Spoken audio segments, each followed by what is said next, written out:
Years before Marvel would establish itself with the Marvel Cinematic Universe, they first managed to dominate the Cartoon Networks, with multiple series based on various comics and characters from across the Marvel Universe, and these animated TV shows would often cross over and have various voice artists and characters appear in multiple TV shows, which was absolutely brilliant and in many ways was a forerunner in animated form of the MCU.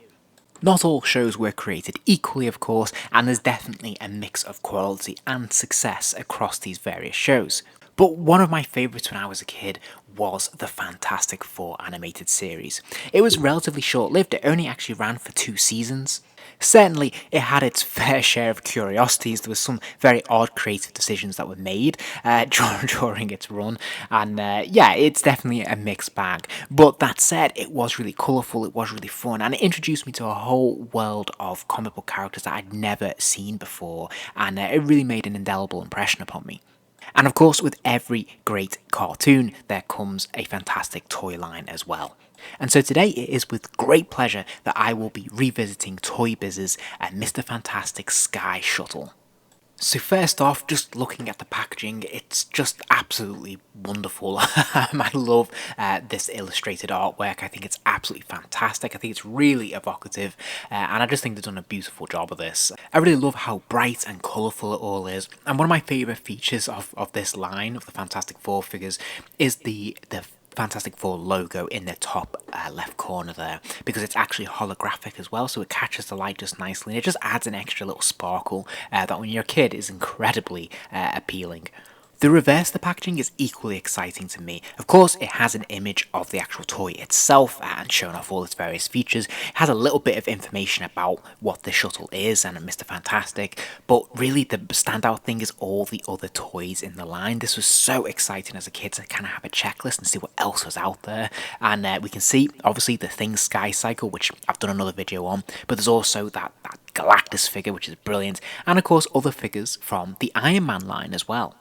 And I remember just staring at this as a kid and just really wanting all the characters that are on this card. And yeah, I never got all of them, but I did get quite a lot of them, and it was very, very exciting. And so, here it is out of its packaging. Now, there's not an awful lot to assemble this vehicle. It pretty much is all one piece. The only thing you have to really stick on are the wings at the side. The rest of it is pretty much taken care of. It's relatively simple in terms of its colour scheme. We are really only seeing the white, blue and red, which is nice of course because it is pretty consistent with the colours of Mr. Fantastic's costume.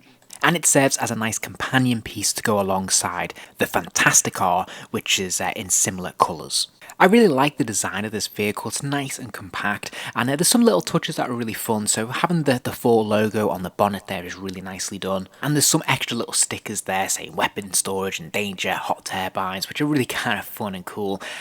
Although obviously being stickers that you stick on, they do tend to peel over time, so you can see mine are starting to curl a little bit. But I still really like this approach. It adds a little bit of interest and colour to the vehicle. At the back of the vehicle we have these moulded exhausts, which look really cool. They look hot to the touch, and yeah, they look really kind of fun and futuristic, which is nice.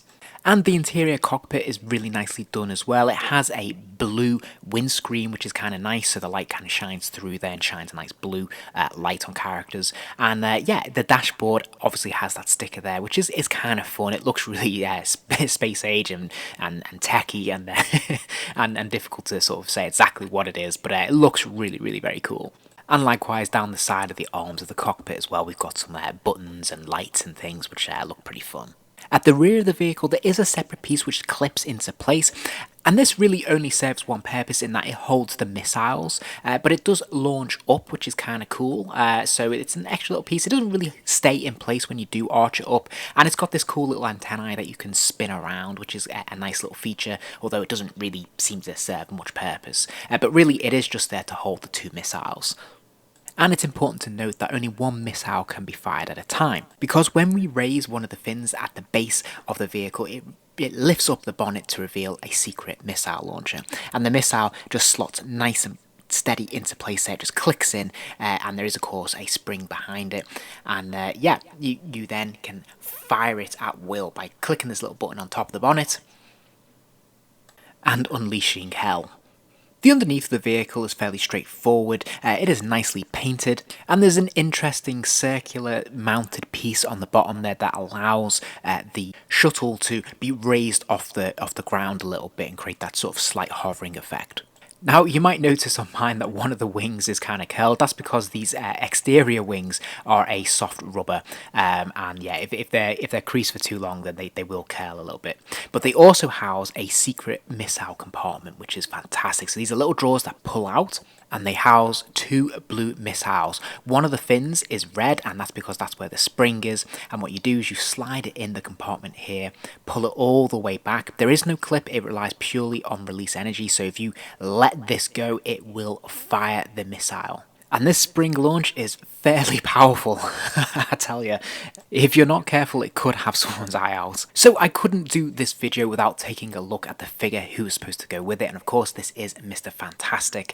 And I absolutely loved this figure when I was a kid. I always had a soft spot for the costume. And of course, him being the leader of the Fantastic Four was always really important to me. I have a really strong soft spot for this costume design. I love the white and the blue. It just works really well in my opinion. But I have to say, in terms of articulation, he isn't one of the strongest figures in the line. He does have a swivel at the neck, but as you can see, I'm having great difficulty turning it, so I never managed to do it as a kid, and it's still giving me grief now as an adult. Now, oddly, for arms, to create the effect of him stretching, they gave him rubber arms, so as you can see, you can kind of pull them down, but you can't pose him in any way, and you can't really, stretch him too far either. There is always the worry that they're going to snap off, so it's probably not the most effective gimmick in the world. Sadly, he has no other articulation in terms of waist swivel or ab crunch or anything like that. He just has a swivel at the hips, and of course he has a hinge at the knee there. But naturally, he fits into the cockpit nice and easily, despite having quite a wide leg stance. It's no problem. If you give him a little bit of a squeeze, he sits in nice and easily. And yeah, it looks pretty good when he is in place. You might have a little bit of resistance with the rubber arms, so I suggest you tuck them inside the 2 walls of the vehicle. But once he's in place, he looks pretty cool, and this looks pretty fantastic, really, if you'll pardon the pun. And yeah, I think this is a really fun vehicle. I think they've done a really nice job of it. If I was going to improve it, I might have put some wheels on the base of this so it could actually move around. That would have been kind of cool. And it does feel slightly limited on action features, but that said, what we do have is really strong. At the end of the day, there's nothing better for a kid than firing missiles, and we've got multiple choice here. Plus, I think for anyone who couldn't afford the Fantastic Car, this is a nice alternative. I for one have a lot of fond memories playing with this toy, and just all these figures from this line it's just immense fun. It was a fantastic world to play in and be a part of and build up, and it was it was a great time, and I'm sure I wasn't the only one.